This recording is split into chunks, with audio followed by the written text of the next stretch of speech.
Okay, I think you're ready to go. Awesome. All right. Well, welcome everybody to the Thursday, May 27th, 2021 Economic Development Committee meeting. It's 6:36, and we should kick this off. I am Drew Hansen, the chair of the committee, and who else is with us tonight? I'm here, Shannon Eilis, Vice Chair. Bob Laron, committee member. Chris Myers, staff liaison. All right. Well, thank you all for being here. I think that we're not going to have quorum, but we also have kind of a small agenda to work through tonight anyway, so that's kind of good. So call to order, and let's see here. Chris, is there any public comment or non-agenda items that we should address? Let's see. I don't have any comments from anyone. Lynn, has anyone requested to be a party to the meeting tonight?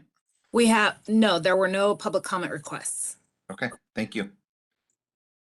All right, so I think that brings us to item 3 on the agenda, discuss how EDC can continue voicing support for an economic development coordinator. Chris, is there any news around this topic? Do you wanna go ahead and break that? Go ahead. I want to leave it to you as a staff liaison or the city liaison. I think this is Okay. good news for you.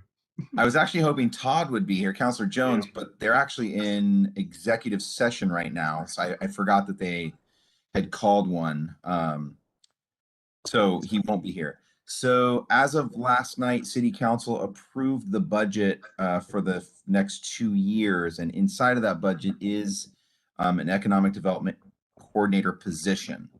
So it has been approved and now they'll start the process of getting the funding ready and going out to hire someone. Oh, Very good.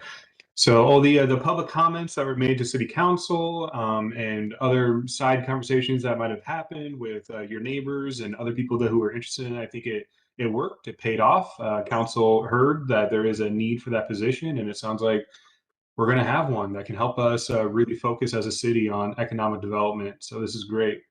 Yep. Wonderful news. Yeah. great news.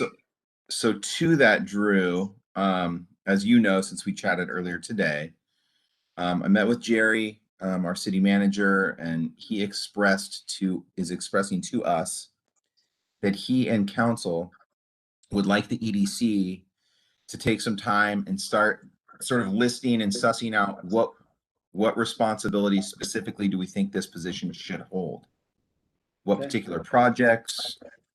I'm not sure how detailed they want, so we could take it at different levels. But he'd like us to have that, or they'd like us to put something together. What Drew and I talked about today is hiring someone in a government position takes months to do, especially because the funding is not actually live until July anyway. So it'll take some time. So I think we have a couple months to work through some of the details. But as Drew and I chatted, and I think that's really, I think, our assignment between now and the next meeting is to individually write down some things that we think an economic development coordinator should do. Feel free to look around at other jurisdictions, other job descriptions, whatever research you feel you need to do, and then go for it, Drew. Yeah, I do have a question.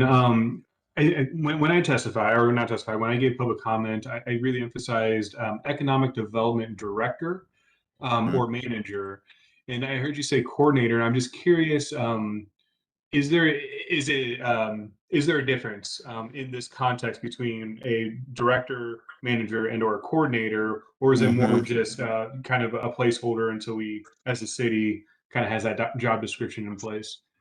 Yeah, I'm glad you brought that up because the reality of it is I actually don't know what term they're using. Okay. And I'm trying to think back to my conversation with Jerry today, and I don't remember what he said. So that's an interesting point that we should look into because you're right. There are different, if it's a director position, that's a much different position than a manager or even just simply a coordinator who's going to go out and do all the stuff. So I'll try and find out what that looks like.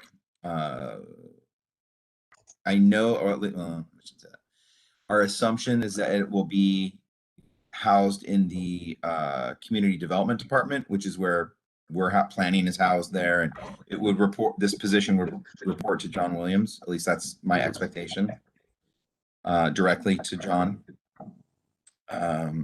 Yeah, so good question. I'll find out. And they're asking us to come up with a list of stuff, things, projects, responsibilities, etc. Okay. So I think to me anyway, I think that's our agenda next time.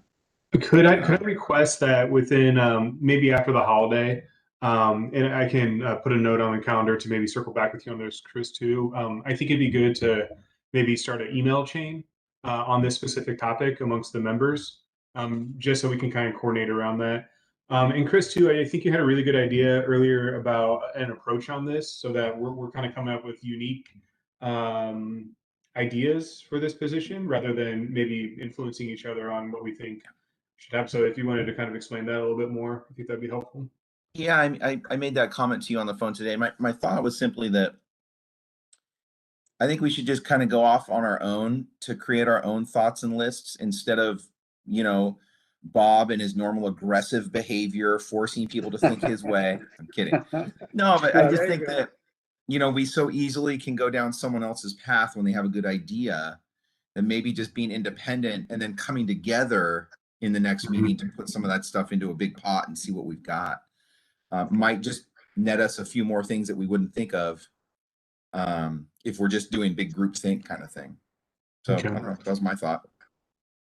Is there a timeline when they're planning to hire? If we're not meeting for another month, is this at the end of the summer that they're looking to hire, or? So I think what we have to, it's a good question. No one knows the answer to that right now. They just approved the budget and they put the position in there and the funding, the amount and all that stuff. Beyond that, there's no information. So I tend to consider things like hiring positions in government to take 4 to 6 months on a good day. That's when you have a job description and a department and a position. So this might actually take us longer than that. And I just want us to mentally kind of wrap our minds around that. Go ahead, Drew. I think now, like, time's on our side with this because it will take so long, and that if we do kind of prioritize this, we potentially could help influence that job description and what that might look like, and what potentially sort of professional will fill that role. So I from my vantage, I view this as almost a pressing matter that we should kind of have that in place so that council could potentially, and John Williams with the city could potentially reference that and help influence in a positive way the job description. Yeah, I agree with that. And I actually think time is on our side. And I think, and I'm sure you guys would agree, I think I'd rather take an extra month or two and really get it right than race through to get someone on board and then realize, that's not the right fit, or that's not the right hire, or now that we're here, let's make sure we nail it. We hit a home run, right? Yeah, and I think, and that doesn't disqualify us from considering other matters during our meetings either. It's maybe our kickoff that we spend the first 30 kind of chewing over and stuff, and then we move on to other pressing matters. Yeah, and then just this isn't going to food carts. Yeah, that's certainly that's continuing. That's a hot topic these days. As is the sale of Oppenlander Fields. That's a big one too. Yes. So I have a question. Chris, is the job description already, let's say, framed? Does someone have some idea, or is there something floating out there already? So there's nothing out in the world of sort of staff or public consumption right now. Okay. I actually truly did not know this was approved until Jerry came and grabbed me at like 1:30 this afternoon. Okay. So there's a lot of questions yet to be answered. I think that Todd brought a job description from Redmond, the city of Redmond, that he liked, and they're sort of using that as a guide, but not the full template. So, maybe that's something that I can pull up and send out to you guys, or get it from Todd, and we can utilize that as sort of a starting point. That'd be great. Yeah, I can do that. Let me write that down. I know I can't remember if Shannon or Drew has mentioned Damascus, that they have done such a great job. I mean, that might be worth, I think I know that person, but that might be another good one to see what kind of job description they have or kind of what projects they have done. Right. Um, Actually, I don't know if it's Damascus or Estacada, but Oh, the Estacada. ED, Yeah. the ED person from, is it Estacada, lives in West Linn. Is a Yes. West Oh. Linn resident. Oh, that's right. Yeah, and they know that person. I do not, but maybe I think I he or do. she will want to work closer to home. You never know. Yes, that's true. That's true. That's, maybe you can woo them away, but Right. Right. yeah. I have another question. Is that with time on our side, is there an ability, I'm not advocating this at all, but for a questionnaire from the, business community about what their expectations are? Is that proper protocol? Drew, is that I'm just thinking outside of. I like the sound of it, but I have that question as well on proper protocol, and hiring practices and Yeah, through the city and stuff. So I do like the idea, potentially, to not get in the way of HR protocols or anything like that. Maybe that's a post hiring thing. Welcome the new economic development coordinator. Let's get him busy or her busy, this individual busy, and then put the survey out then. good idea. Good idea. Yeah. I like it. Yeah, I think there's a lot of, we just don't know. There's a lot of unanswered questions. It's exciting, and I think we're all raring to go, but it's there's a lot of unanswered questions that it's one of those, my wife likes to say, more will be revealed. As we take those steps, we'll find out more, and then we'll adjust according to whatever we find out. So Will they be a also, part I of the guess what I meeting? should do is put together an email to everyone, because we have so many people not here tonight. Yeah. That we Yeah. need to do some sort of synopsis of what we're talking about now, so everyone understands and knows. So I will do that tomorrow. Chris, will they be part of our meetings as well? Do you visualize that? I actually think that means I'll be booted out of the EDC, and Oh, that person no. would take the role. Oh yeah. Wait a minute, no, see, that's part of my question. I mean, who comes in, are they a part of it? And then do you depart? Or is that one of the things that? Probably. Yeah, Oh, probably. no, And that, but look, I'd rather turn it over to a true, ED professional for sure, okay, who can really All right. capture what everyone wants and start moving the city forward. So I don't, it's a bummer, because I like this group, but yeah, Well, I'd put Also in a get- formal request that we at least have a 1 to 2 transition meetings where you're still Yes. present and yeah. as many as we need, for sure. okay. So, yeah, I'm not going anywhere. I just wouldn't be attending, so I'm still around. That's too bad. But let's see. Email to the group. Sorry, Todd, job description, email to the group. So really quick, it's sort of on topic.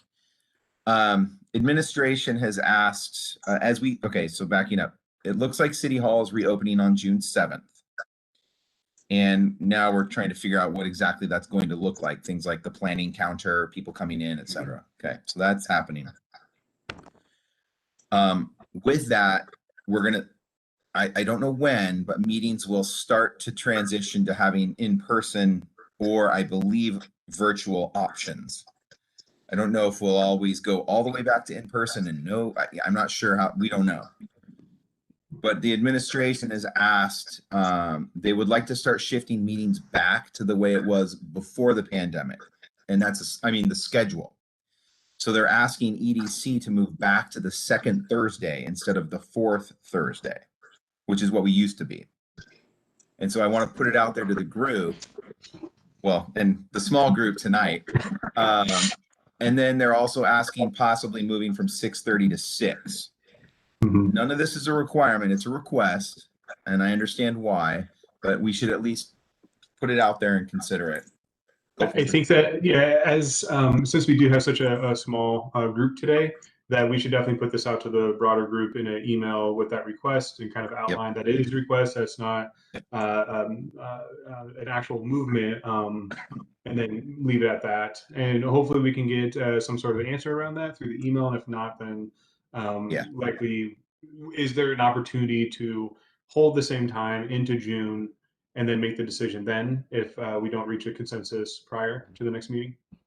I'm sure there is. I can find out. I mean, that was one of the things Lynn and I were chatting about before I came home to take the meeting was, or is, if we had a quorum tonight and we did make that decision, we'd have to decide, do we want to meet in 2 weeks or 6 weeks? Because then suddenly we would bump ourselves off.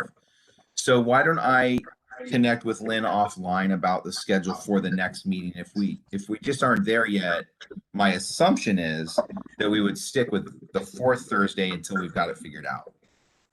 That's my assumption. So I think I'll have to talk to Lynn about that. Shannon? No, I think that makes sense. I only have 2 meetings a month that are in the evening, and they're both the 4th Thursday of the month. So ironically, I would love to move it to the 2nd Thursday, but that is just for my own purpose. But whatever the group decides. I have no issues either, but we would need that quorum. Go ahead, Lynn. Sorry, I'm sure you have some great insight here. I can send out a doodle poll and see what people think. Let's doodle poll. I love it. Doodle it up. I second the doodle poll. Okay. Thanks. Well, Lynn. as you guys may recall, the reason we were shifted to the 4th was I believe we had bandwidth issues with having multiple meetings at the same time. Yeah. Like WebEx could only handle one, I don't know, something like that. So we got bumped back to the 4th Thursday, and here we are. So maybe it's good that we're moving forward from the pandemic.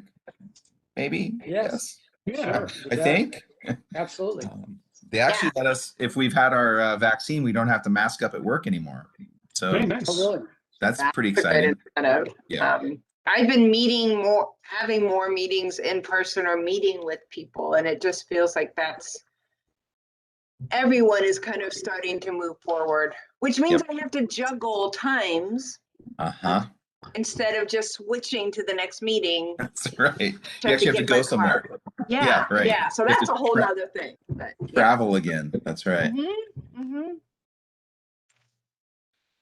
All right. Well then, so I will email out tomorrow to everyone sort of the synopsis of what's happening and what council's asking of us. I'll see if Todd has a copy of that job description just so we can have it to look at.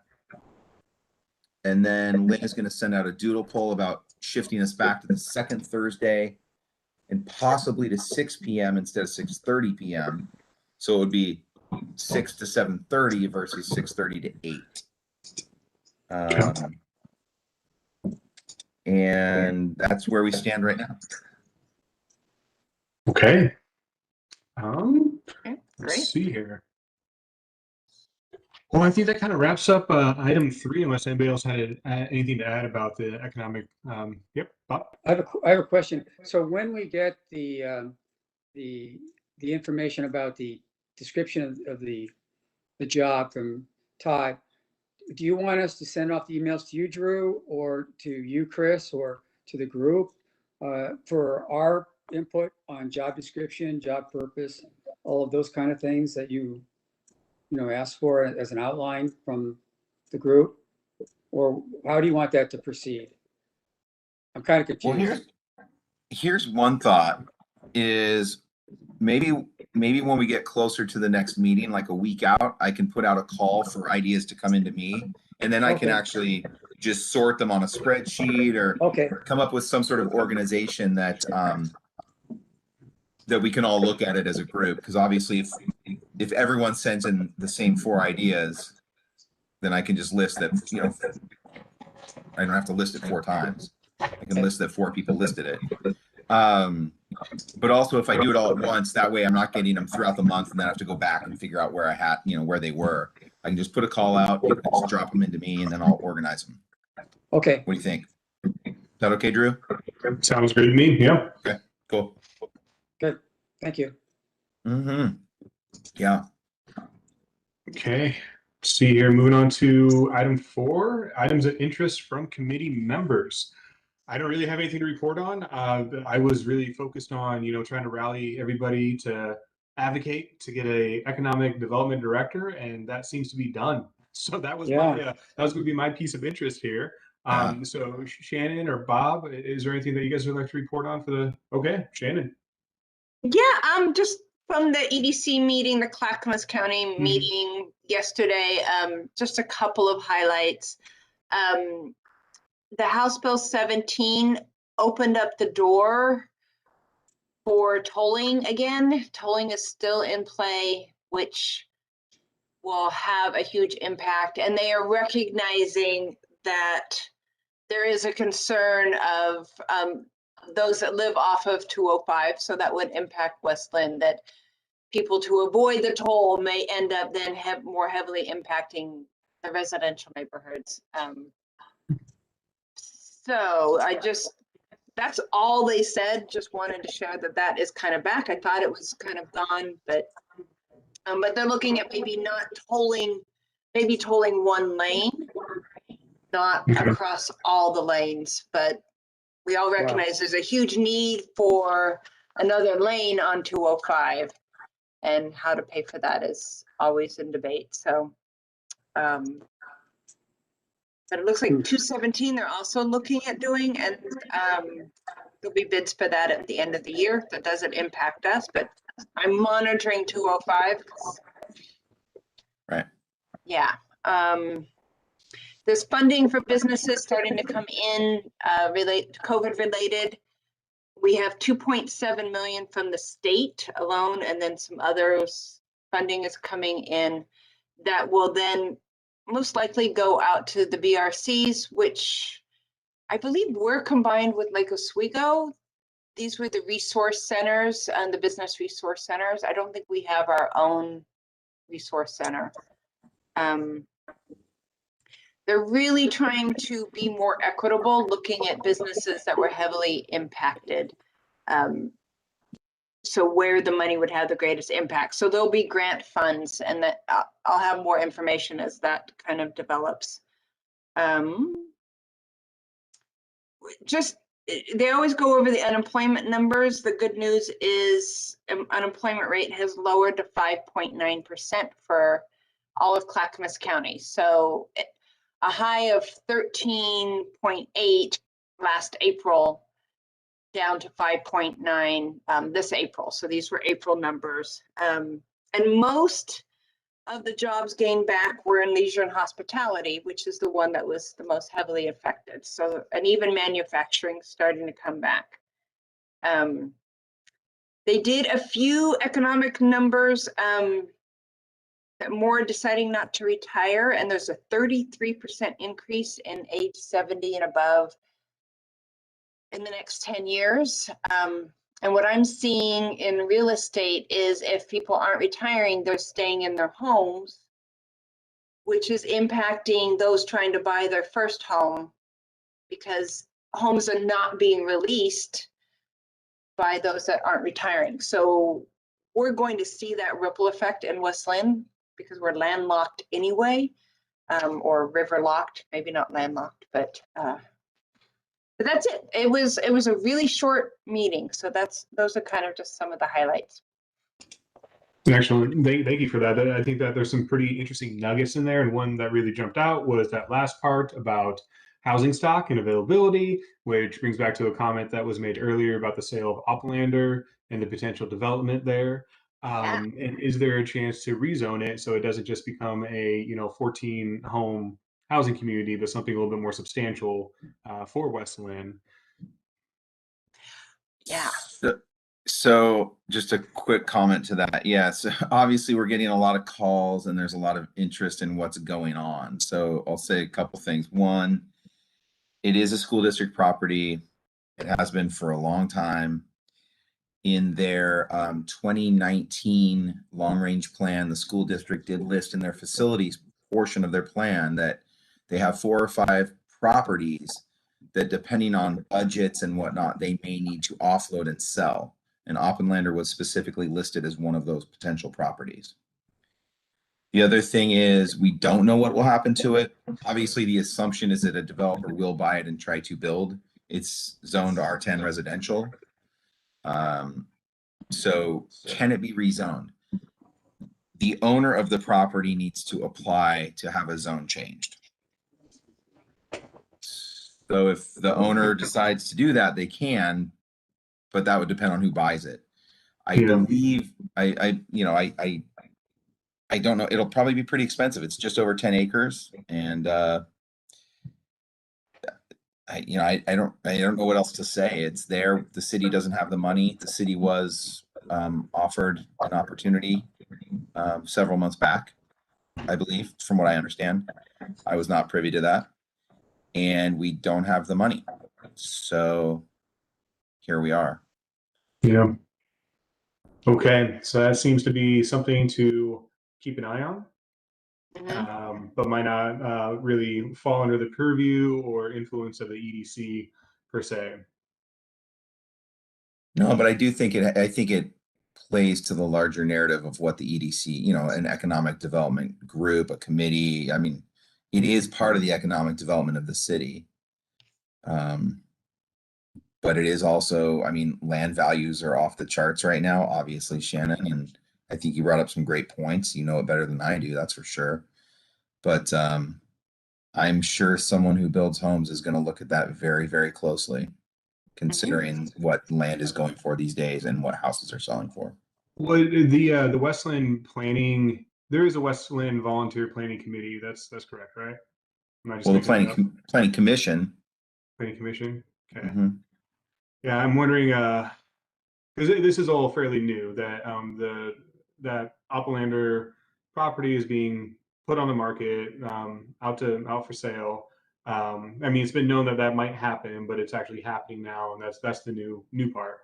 So I'm Yeah. wondering if there might be potential for EDC to maybe have some learning from the Planning Commission on their thoughts and their take on it, and how it might maybe if there's a long-term vision that they see for that 10-acre property, or I don't know, I'm just kind of spitballing here. Yeah, so the planning commission doesn't do any of that stuff. They simply receive land use files that require their approval or denial. So they know as much about it as you do. I mean, Okay. literally, you actually might know more now as of 4 minutes ago. This is a tough part. And look, my son is 9 and he's super into baseball, and we're at Oppenlander 3 or 4 times a week for games, practice, etc. In fact, if I weren't on this meeting, we'd be at Oppenlander right now, just because he can't get enough playing baseball. So it's tough. It's a tough decision because we already are short on fields, and so we're going to lose 3 baseball fields in that transaction whenever that happens. My assumption is we'll lose them. Maybe some, angel funding person comes in, buys it, and leaves it as it is and renames it after themselves. Wouldn't that be great? Damian Lillard Field. Anyway, Yeah. I'll head out there. Anyway, so the hard part for me is it's a privately held property. There's no law that says they can't sell it. There's no law that says someone can't develop a residentially zoned property. Everyone around there is going to hate it. They're going to be angry that the park that they look out on might just be a neighborhood soon, or not soon, but it might be in the future. I don't know what to say to that. Yeah, I know change is tough. Yeah. the house that's like half a block away from me used to look out onto a wooded 6 acres that my house was built into. It's like, it sucks. It's development. Mhm. How do you stop it? You buy it. Yeah. Yeah. Okay. I mean, and apparently we don't have the money, and I don't doubt that. But I think I'll say this. I think that's an interesting topic just in general, and I like this kind of stuff is, we've talked about how our budget is tight because most of our income is, where most of our cities residential, single family residential. We don't have big commercial centers drawing tax base. We don't have industrial. We don't have that mix like a Wilsonville. They have a very big and good mix of education, industrial, commercial, residential. We're kind of in this spot, which in my opinion is why economic development is so important for us. Right. We've got to figure out a way to get some extra money into the coffers. So anyway, I'm just rambling now. That's what we're working on together here. Right. If it's Right. zoned residential, then it's not probably going to convert to commercial unless, yeah. So I mean, I guess that's better than nothing, but Yeah, I think you'd have a hard time selling it as being a good space for commercial. Yeah. And one of the references I read the long range plan, the facilities plan for the school district yesterday, and one of the things that was expressed in the narrative was simply that they're keeping properties where they have the future potential to expand the school needed schools. Well, this property is like less than half a mile from Rosemont Middle School. which is heavily impacted. I mean, it Well, cannot expand. I mean, very well, but I mean, the school itself is heavily impacted because you have to be in the district to be able to go to Rosemont. You have to be within the boundaries to go to Rosemont, where Stafford, you can request to go. Mhm. So I'm surprised they didn't keep that for future development of Rosemont. Well, Athey Creek Middle School is an active application now down on Dollar Street. So I think what their plan is to build a larger, or not larger than now, a larger middle school on Dollar Street, and then they'll reorganize the boundary to fit that. And I think what they're expressing is 10 acres is too small for a middle school. You can squeeze an elementary school onto 10 acres. But there are some standards, educational standards on sizes of campuses. So I think what they're expressing is this is too close to an existing 20-acre property that already has a middle school. So the value for us is in money. And so therefore it's one of the ones that needs to go. And granted, they keep it up. They are the ones who maintain the fields. They're, it's a money drain for them versus, I mean, it is an asset, but it costs the money to keep it. And I think if it were in a more remote area where there wasn't a school, they'd probably hang on to it for future development of a school. I mean, all around, it's not awesome, but yeah, I was looking at the map. Maybe we'll start a new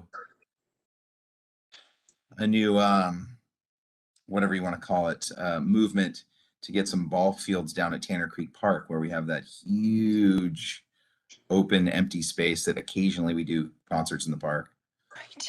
Right. 6 a year. Right. So for that reason alone, keep it undeveloped. Well, what would stop us from just holding the concerts on turf baseball fields? I mean, is there any real difference there? None. So I don't know. I mean, when I'm looking at what's close by to Oppenlander, that's, due south about a quarter mile, just down the hill. Mm-hmm. So anyway, I'll be bending Ken Warner's ear about that in parks for a while. It's a good idea. For maybe. He'll get tired of me, but that's okay. He already is. All right, well, I'm sure we'll hear plenty more about that development and others as time moves on. Are there any other items of interest from other committee members?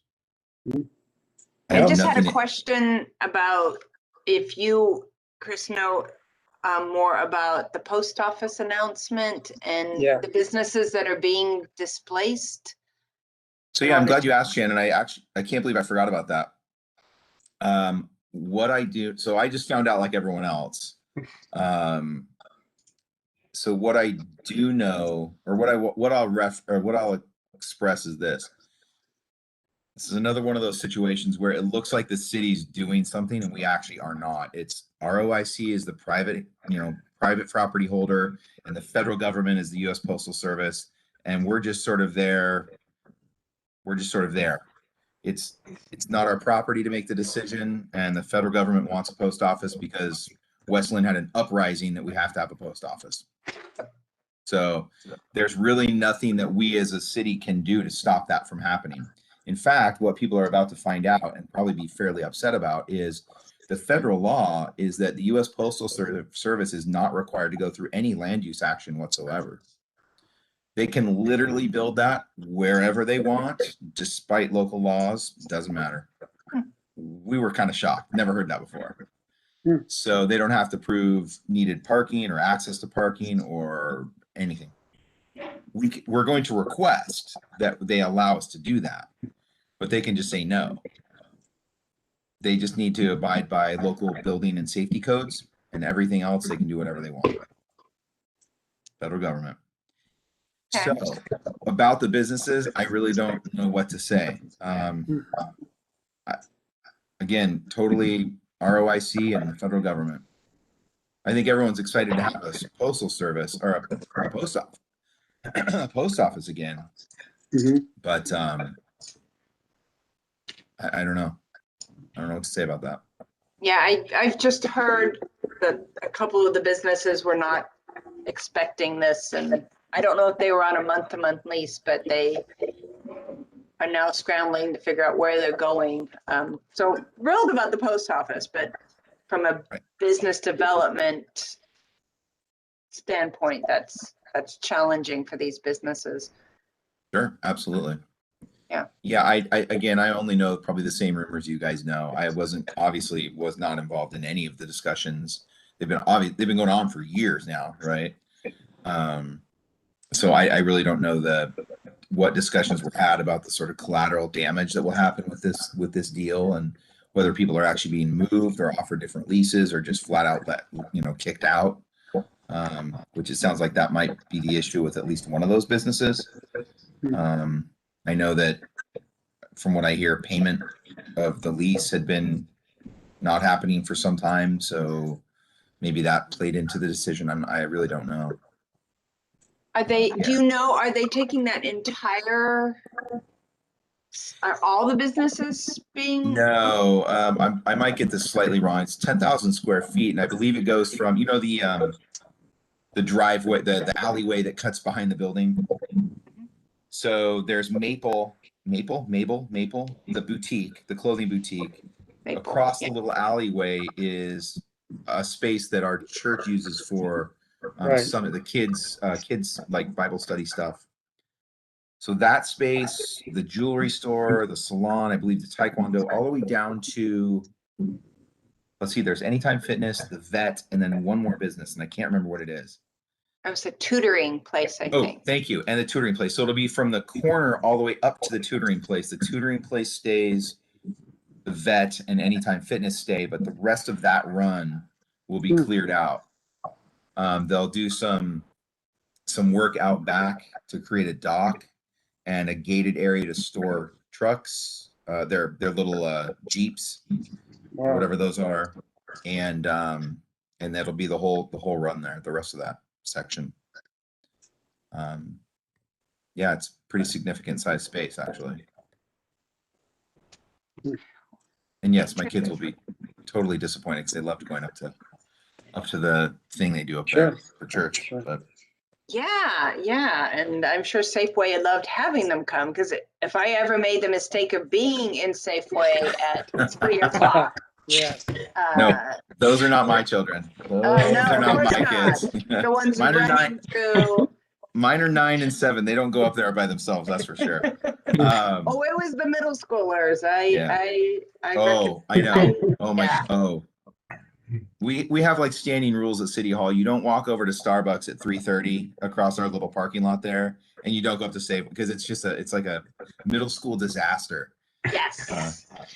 They're just hanging out, having fun, catching up, and winding. Doing their little dance videos in the corner. It's hilarious to watch them. Yeah, thank you. Yes. Okay. Yeah, I sound like the old guy now. Yeah, The old dad. exactly.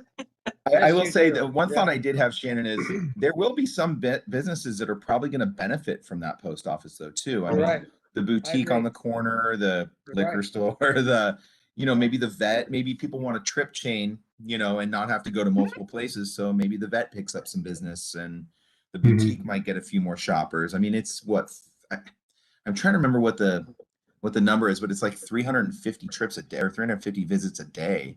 That's a lot of people to put into the mix that may not have gone up there all that often. So it's an anchor. Yeah. Oh yeah.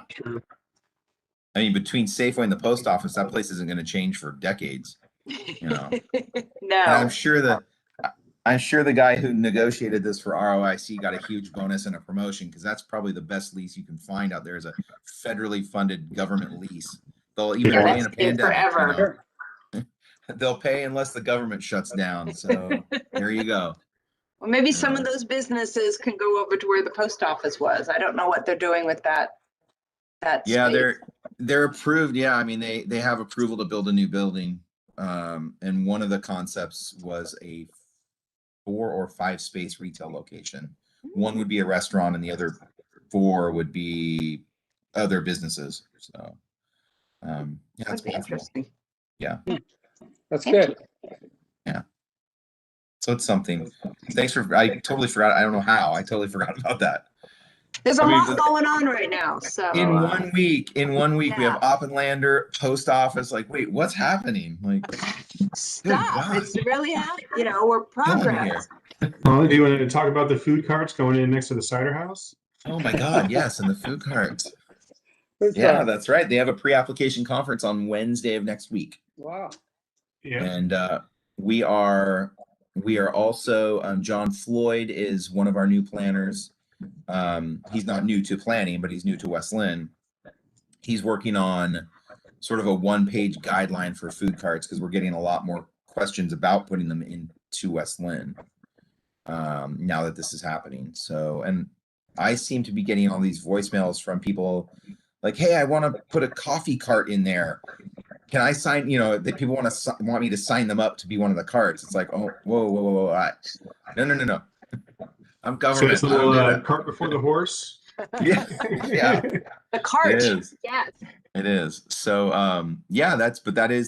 my understanding is they're moving forward and would like to get the carts in place quickly and then do the interior work later, soon, but later. They at least want to get operational with the carts this summer. Which Mhm. And we're talking the space where that space by the cider house, right? yeah, a block for that's on Dollar and Willamette Falls Drive, the corner Yeah. of Dollar and Willamette Falls Drive. Yeah, the Yeah, old gas okay. station. Yep. Yeah, okay. Yeah. That's Yeah. really exciting. Yeah, I Yeah. think we're getting a lot of positive response to that. I'm waiting for the Fury to come. I don't know which angle it's going to come from, but it always comes eventually. Put the EDC in front of the Fury. We'll take the heat, and we will Thanks. show the business case and why this. I makes knew I sense. liked this group for some reason. Be my cover. No, but yeah. So I mean, they're very excited. The preliminary stuff they sent through looks really cool. Like, it really looks good. The one internal conversation we're having is it's in the commercial design district. It's actually the last property in the commercial design district, which is great because they don't have to provide on-site parking, which also works because Main Street has all that parking right in front of them, so they don't really need it. The problem is the time period in which you need to match is 1880 to 1915. Well, it's like a 1950s era gas station, and they didn't actually have them back in 1880. So we're trying to figure out how to maybe create some type of exemption where maybe they can make it more of a period to the gas stations era versus specific to that. Just have 30 old covered wagons, and all they sell is hardtack and moonshine. That's it. Sounds like you've thought about this a little bit, Drew. It's a business model. I'm still trying to tweak it a little bit, but Bob's good at that stuff. You should run it by Bob. yeah, He knows. So yeah, I think that I think as a city, we should look at those things and say, okay, here's an opportunity where they want to do this, and the renderings they've shown us look really cool. They really do look quite a bit like an old 50s. I mean, I think of it as that animated movie Cars, which my kids used to love. They kind of rejuvenate that whole Main Street, but it's all of one era. Yeah. And so it's an internal discussion. We don't know what the answers are, but I think it'd be really cool if we let them run with that theme, even with being within the design district. So, Wow. and then I love the design of the one in Oregon City. It's open, but it has plenty of places to eat. I mean, there isn't much more than that to the design, but Shannon, I agree. I agree. Oregon City did it right. yeah. yeah, they did. I mean, we've gone. We really enjoyed it. I think one of the things to just give you guys the FYI, one challenge that other places will have with wanting to have food carts on their property is on-site parking. That's going to be a big hang up for a lot of places. It won't be for this one because they're in the design district. We have a woman who has a business on Willamette Falls Drive, and it goes all the way back to 8th Street. It's right next to the fire department. Chiropractic, I can't remember her name, Pam. Anyway, she's been wanting to put food carts on the 8th Street side of her property. Oh, okay. But again, there's no street parking, and she would need to provide on-site parking, and that's a big hurdle because it takes up a lot of space that you wanted to use for the carts. So I don't know the solutions. I'm just saying that's one of the bigger problems we're going to have going forward. Okay. Yeah. Probably. Oh, go ahead, Shannon. Where is this on the city website? If I wanted to point someone to the application process, I mean, where do they go for that? For the one on the old gas station? For these food carts, you said the pre-application process is starting on Wednesday? Yeah, well, it's the pre-application for the folks who purchased the old gas station site. It's their concept and their application. It's their pre-application. So you can see their renderings as part of their pre-app application on the website. It's just under the planning tab off to the side. There's a part that says pre-applications 2021, and you just open it up. And there's like 8 or 9 or 10 of them, however many we've done. So it is public record. What their concept is public record. Okay. For everyone else, it's just, you know, they're going to go through the same process they would developing a property. Talk to us, do a pre-application. We're going to give you the challenges, the highs, the lows, what you need to do. But again, the parking is going to consistently be problematic unless you're trying to use the plaza over by City Hall, you know, where there's already parking, or if Safeway wanted to do like they do a fireworks stand, if they wanted to do 3 or 4 food carts once a week, they have plenty of parking to do that. So it all depends on your location. Okay. Yeah. Wow. And there is rumor that Handress and company are looking at purchasing another property down there and trying to do some food carts as well on Willamette Falls Drive. So You're on mute, Drew. Oops, that was actually the one that I was alluding to before this, and that would be the property between, so there's headed east, that would be Cider House. I think it's an insurance agency, and then the open lot there. Yeah, that's right. No, sorry. No, that site is actually owned, and I just talked to someone about that the other day. He owns an accounting firm, and he wanted to build a 2-story with his business and like a postal annex or something below. It's not that property. I think it's the big one with the huge trees, like that are right in a row. You know what I'm talking about? Okay. Yep. Is it 13? It might be 13th but it doesn't go through right there. It tees up right there. Okay. And it's just it's not old. It's a big residential property right there on Willamette Falls Drive. I think that's the one they're talking about. Okay. Interesting. But I would also say, and by the way, this is complete conjecture. I have nothing to base this on. Icon might be trying to save some money to go buy a big park right now. So, you know, a big Oppenlander field or something. So maybe they're going to drop the food cart concept for a while and shoot for a bigger fish. I don't know. There you go. Oh, they're probably doing okay. I think they're squeaking by. I mean, more power to them. Yeah. You know, I don't take it away from them. More power to them, you know. Sure. So if I understand the process, so there's a meeting for this group that wants to, and I just pulled it up. I love the renderings.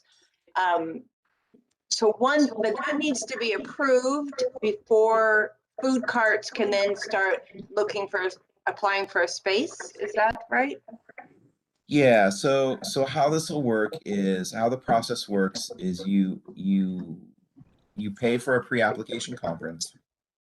It's $1,000, and you get an hour of engineering and planning in a room. It's open to the public.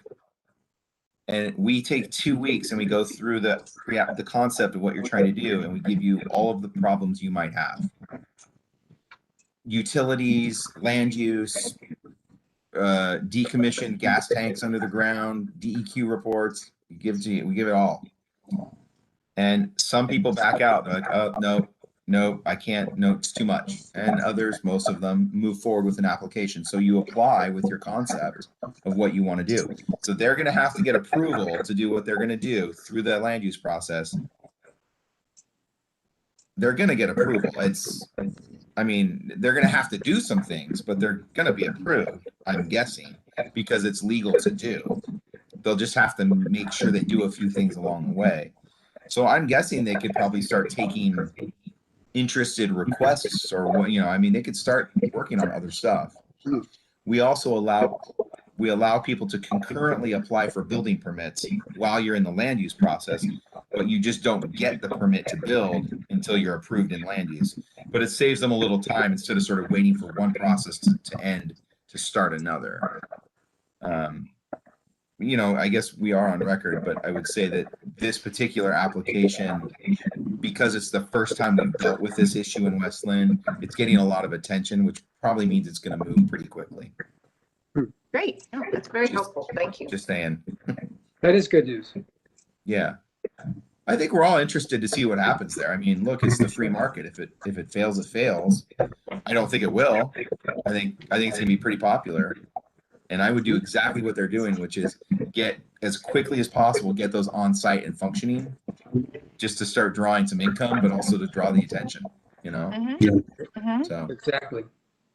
I'll say one other thing. I think we're gonna have. I know someone has called me today, and she wants to be one of the carts, which I have no authority over, but she wants to do a drive-through coffee cart. I'm like, ooh, that might be problematic.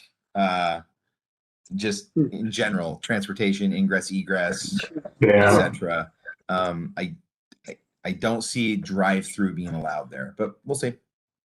I've seen those in larger parking lots where you have that access in that space. Kiosk, yeah. Yeah. Mhm. I'm surprised something like that hasn't cropped up in like that old McDonald's parking lot or something, somewhere where there's a drive-through and lots of room. I agree. I did get a call from an architect months ago, and I don't know what they're doing with it, but he had a client who was looking at that Katie car wash and wanting to turn that into a drive-through, a coffee house with the drive-through, because it already has the drive-through. Okay. But I don't know if maybe the remodel of that existing structure was going to be too expensive for a coffee house. I mean, that's a lot of coffee. Yeah. I mean, all that equipment, and it's not meant for people. It doesn't have ventilation and all the stuff that you would need. So you'd almost just have to tear the whole thing down and start over. But you could do it. I mean, they only need to provide 4 parking spaces, so you could do it. So we'll see if someone comes up with that too. Interesting. That's a I good know. idea for that space. I mean, I would rather see a car wash there, to be honest. I was sad to see them leave, but yeah. Okay. Yeah, I'm too cheap. I get my mitts out and wash my truck. I save my $10. I want to save my $10. Got to pay for the college someday for these two over here. So exactly. It all adds up. Yeah. Anyway. Well, speaking of the kids, it's kind of getting towards our end time here, 7:30. Unless there's anything else to add, I think that we're in a good spot to adjourn for the month. And then Chris, I think that the go forward right now between now and the next meeting is you'll send out an email letting everybody know on the EDC where we're at with the Economic Development Coordinator, and then the request for us to put in comments on what to focus on for that individual once they are hired. And Bob and Shannon, always appreciate you guys' input and viewpoint on things. I always feel like I learn a lot on these calls. I look forward to it. So I appreciate the conversation, everybody. Yeah. Could I And ask a question, keep Drew? an eye out. I have a question. Drew, could you on the next meeting, could you consider with Chris to see if a further discussion on what's happening on Highway 43? I know I've been reading a lot about it. Mhm. And, I don't really have I can't see any closure on it. And there are parts and parcels. I don't know if that's too big of a topic to discuss in, less than 5 minutes, but yet could that be considered on the next agenda? Just the update on Absolutely. Highway 43? Yeah, Yeah, 'cause which are you talking? think- Oh, go ahead. Sorry, Chris. No, go for it. Go for it. I was just going to say, I think that as the city of West Linn, that holds kind of our future economic development Right. nugget and golden nugget right there. That's where Right, you have the most potential to Right. actually see some diversification of our tax base. Right. And yeah, so I'm on board with that. I think that that would make for two really good topics that pair well together, like a fine wine and a good sneaky cheese. Is the EDC coordinator discussion, and then I like it. Highway 43. I like it. Wait, which one's the stinky cheese and which one's the fine wine? Put me in that corner. I'm not Doesn't gonna- matter. You made Just my enjoy